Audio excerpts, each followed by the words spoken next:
আপনি কি শিখতে চান তওবা কিভাবে করে? খুব সহজ, কোনো হুজুর লাগবে না, কোনো কোরআন খতম লাগবে না, কোনো কাউকে দাওয়াত দেওয়া লাগবে না। দিন হতে হবে জরুরি নয়, রাত হতে হবে জরুরি নয়, নামাজের সময় হতে হবে জরুরি নয়, জরুরি নয় ওযু থাকতে হবে। তওবা এখন এখানে করা যায়। মানে রিটার্ন, মানে কি রিটার্ন মানে ফিরে আসা। ধরেন একটা লোক জিনা করে, সে বলে যে না আস্তাগফিরুল্লাহ, আল্লাহ আমাকে ক্ষমা করুন, আমি আর জিনা করবো না। এই লোক তওবা করেছে। লোক কি করেছে? এরপরে সে যে তওবা করেছে এটা প্রমাণ হবে কিভাবে? সে যদি আর কোনোদিন আল্লাহকে ভয় করে জিনা না করে। বুঝে আসছে না? আসেনি? মদখোর বলে যে না আমি আর মদ খাবো না, কেন? আল্লাহ এটা অপছন্দ করে। তো এটা কিভাবে মানে তওবা বলে গণ্য হবে? যখন সে আর এই কাজ করবে না, যখন সে আর এই কাজ।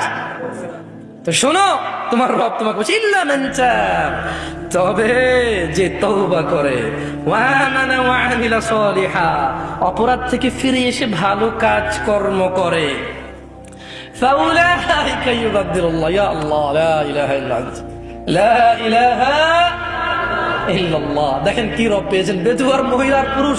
কোরআনটা পড়ো, দেখো কি পেয়েছো, কার থেকে দূরে।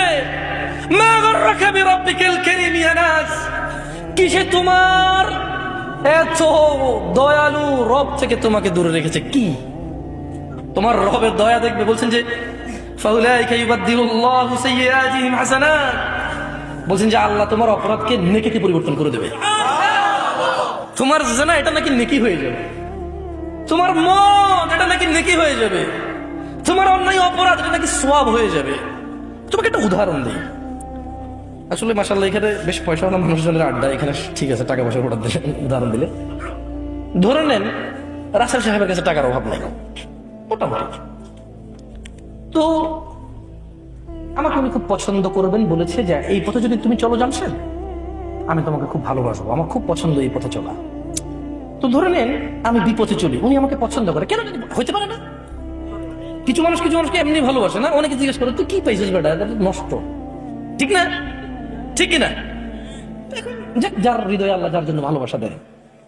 আমি খুব উল্টাপাল্টা চলাফেরা করার পরে একদিন ধরেন কোন একটা কাজ, জায়গা জমি সব বিক্রি করে একটা ভিসার ব্যবসা শুরু করছি। আর যে লোকের সাথে শুরু করছি ওই লোক আমার সমস্ত টাকা পয়সা যা আমাকে দিয়েছে সবগুলো ধরেন 10 লাখ টাকা জাল টাকা দিয়েছে। কয় লাখ টাকা জাল টাকা দিয়েছে?